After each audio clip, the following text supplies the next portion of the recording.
कुमायूं के पहाड़ों में जब सुबह उतरती है तो वह शोर नहीं लाती, वह धुंध लाती है, ठंडी हवा लाती है और पेड़ों के बीच छिपे अनकहे किस्से लाती है।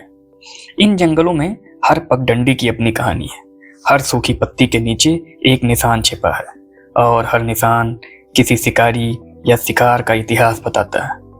बहुत साल पहले इन्हीं वनों में एक बाघ का दबदबा था। वह किसी गांव पर हमला करने वाला आदमखोर नहीं था, ना ही मवेशियों का पीछा करने वाला साधारण शिकारी। वह अलग था, शांत, सतर्क और असाधारण रूप से विशाल। जो लोग जंगल पढ़ना जानते हैं वे उसके पदचिन्ह देखकर ही समझ जाते थे कि यह किसी सामान्य बाघ का रास्ता नहीं। उसके पंजे इतने बड़े थे कि अनुभवी ट्रेकर भी दोबारा नाप लेते थे। उसकी चाल इतनी संतुलित थी कि सूखी टहनी भी बेआवाज टूटती थी और उसकी मौजूदगी इतनी प्रभावशाली कि जंगल के दूसरे जानवर रास्ता बदल लेते थे। शिकारी दूर दूर से आए, कुछ नाम के लिए, कुछ गर्व के लिए और कुछ सिर्फ यह साबित करने के लिए कि वे जंगल के इस अदृश्य राजा को देख सकते हैं। लेकिन हर बार जंगल ने उसे छिपा लिया, हर घात खाली गया, हर इंतजार अधूरा रहा। धीरे धीरे वह बाघ एक जानवर से बढ़कर एक दंत कथा बन गया। लोग उसे देखने की बातें करते, उसके आकार को बढ़ा चढ़ाकर बताते।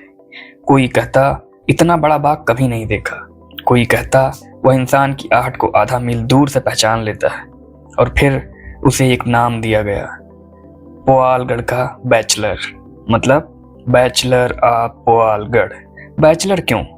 क्योंकि वह अकेला चलता था, ना जोड़ी, ना इलाका बांटने वाला, ना कोई साथी, सिर्फ हुआ और उसका साम्राज्य। कहा जाता है उसे ढूंढना शिकार नहीं, परीक्षा थी। धैर्य की परीक्षा, कौशल की परीक्षा और साहस की परीक्षा। आज हम उसी दास्तान को फिर से जिएंगे, पगमार्ग से मुठभेड़ तक, खोज से सामना तक।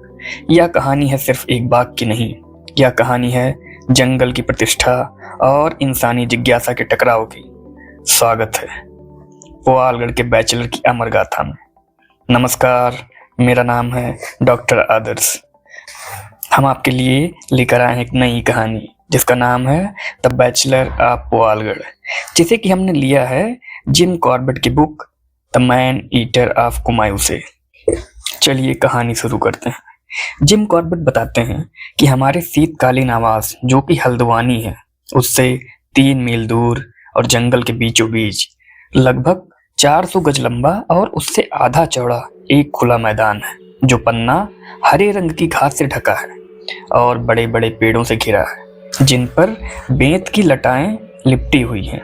इसी मैदान में, जिसकी सुंदरता बेजोड़ है, मैंने पहली बार उस बाग को देखा जो बाद में बैचलर ऑफ पुआलगढ़ के नाम से प्रसिद्ध हुआ, जो 1920 से 1930 तक इस प्रांत में सबसे अधिक मांग वाला बड़ा शिकार था।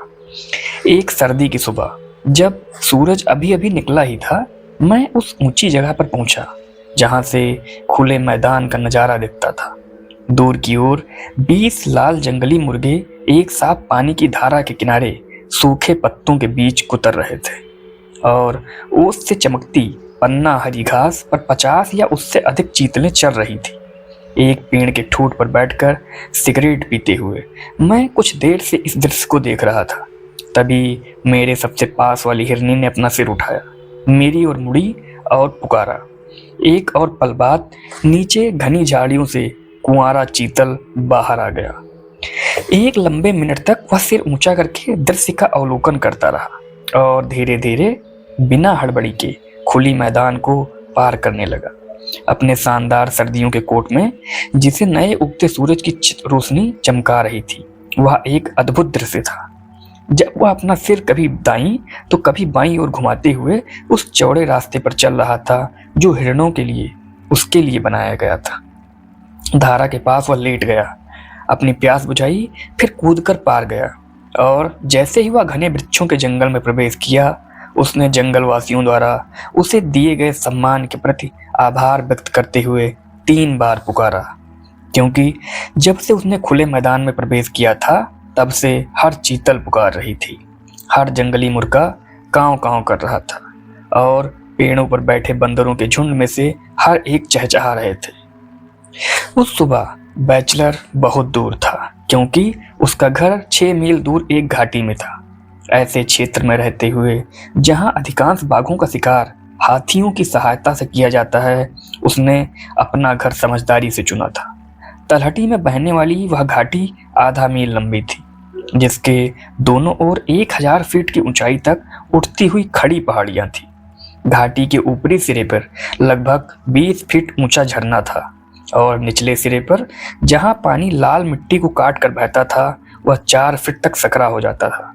इसलिए जो भी शिकारी बैचलर के घर पर रहते हुए उससे मुकाबला करना चाहता, उसे मजबूरी में पैदल ही जाना पड़ता था।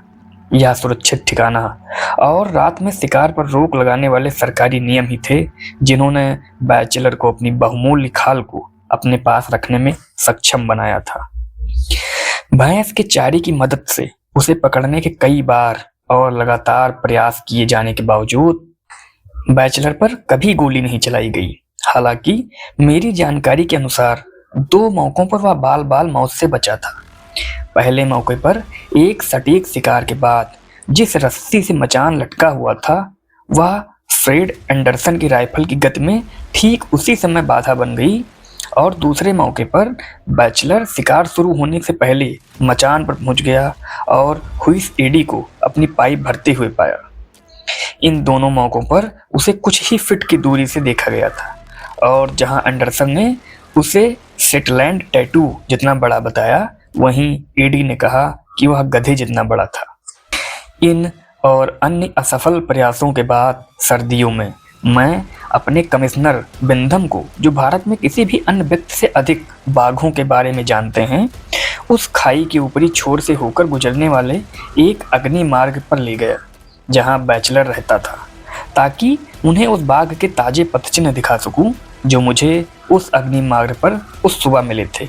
बिंधम के साथ उनके 2 सबसे अनुभवी शिकारी भी थे, और उसके बाद उनमें से 3 ने पदचिन्हों को ध्यानपूर्वक नापकर जांच की।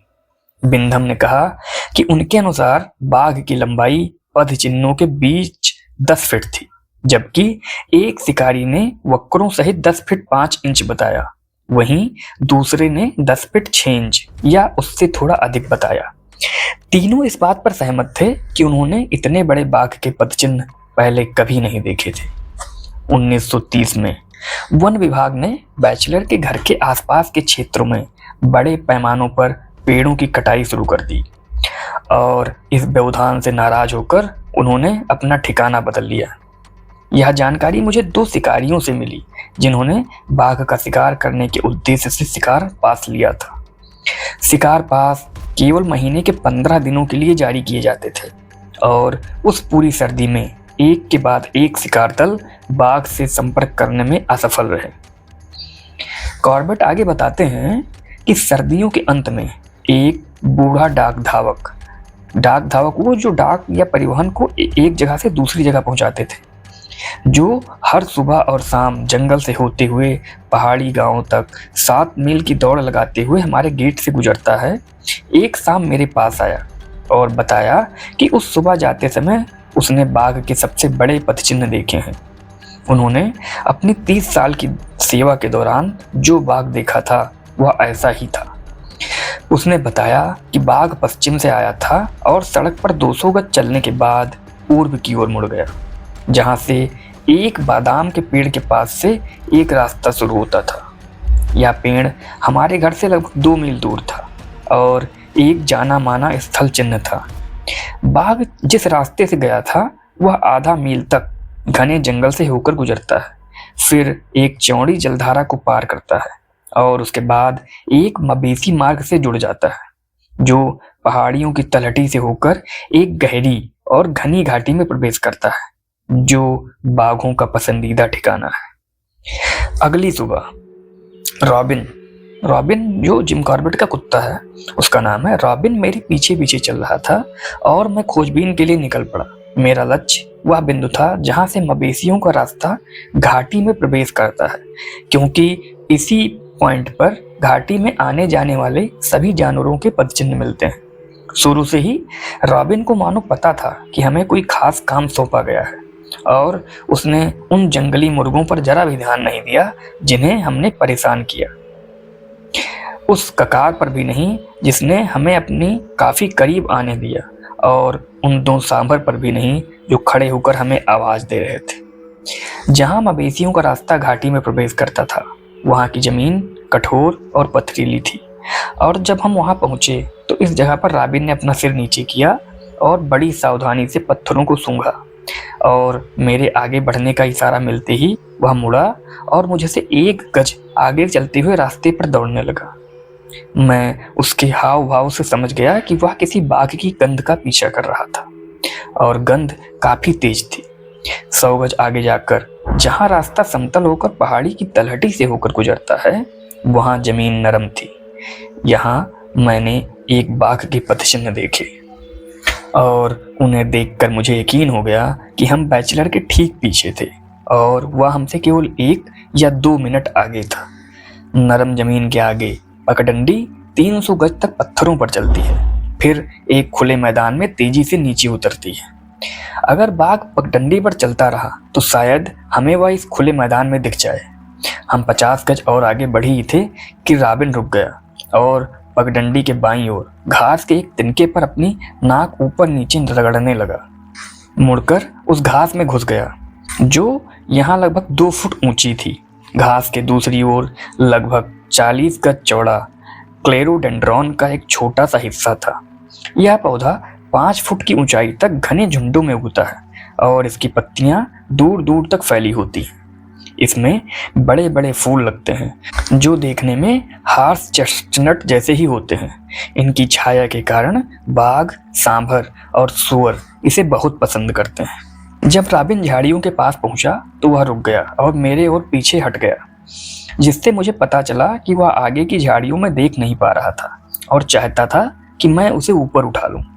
उसे उठाकर मैंने उसके पिछले पैर अपनी बाईं जेब में रख लिए, और जब उसने अपने अगले पैर मेरी बाईं बाह पर टिका दिए तो वह सुरक्षित हो गया और मेरे दोनों हाथ राइफल के लिए खाली हो गए। इन मौकों पर रॉबिन हमेशा पूरी तरह से सतर्क रहता था, और चाहे कुछ भी देखे या गोली चलाने से पहले या बाद में हमारा शिकार कैसा भी व्यवहार करे, वह कभी हिलता नहीं था और ना ही मेरे निशाने को खराब करता था या मेरी नजर में बाधा डालता था। बहुत धीरे धीरे चलते हुए हम झाड़ियों के आधे रास्ते तक पहुंच चुके थे जब मैंने अपने ठीक सामने की झाड़ियों को हिलते हुए देखा। बाघ के झाड़ियों से बाहर निकलने का इंतजार करते हुए मैं आगे बढ़ा, यह उम्मीद करते हुए कि वह मुझे लगभग खुले जंगल में मिल जाएगा, लेकिन वह कहीं भी दिखाई नहीं दिया। और जब मैंने रॉबिन को नीचे उतारा तो वह बाईं ओर मुड़ा और इशारा किया कि बाघ पास ही एक गहरी और संकरी खाई में चला गया है।